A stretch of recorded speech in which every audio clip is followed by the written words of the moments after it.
नमस्कार मित्रांनो, तर पावसाळ्यामध्ये शेळ्यांसाठी आम्ही हे आणलेलं आहे हरभऱ्याचा भुसा।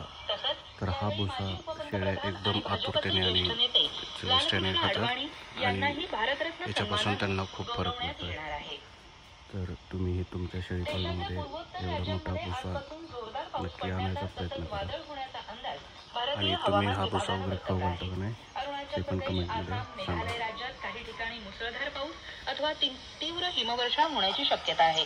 ओडिशा, पश्चिम बंगालमधील गंगेच्या मैदानी खोऱ्यात तसंच झारखंड आणि बिहारमधील अनेक ठिकाणी हलका आणि मध्यम स्वरूपाचा पाऊस अपेक्षित आहे। तर जम्मू काश्मीर, लडाख, गिलगित, मुझफ्फराबाद, हिमाचल प्रदेश आणि उत्तराखंडमध्ये अनेक ठिकाणी जोरदार पावसाचा अथवा हिमवर्षाव होण्याचा अंदाज हवामान विभागाने वर्तवला आहे। माद्रिद स्पेन मास्टर्स खुल्या बॅडमिंटन स्पर्धेत काल भारताच्या एन सिक्की रेड्डी आणि बी सुमित रेड्डी या मिश्र जोडीनं इंडोनेशियाच्या लिसा अयू कुसुमावती औल आणि रेहान कुशार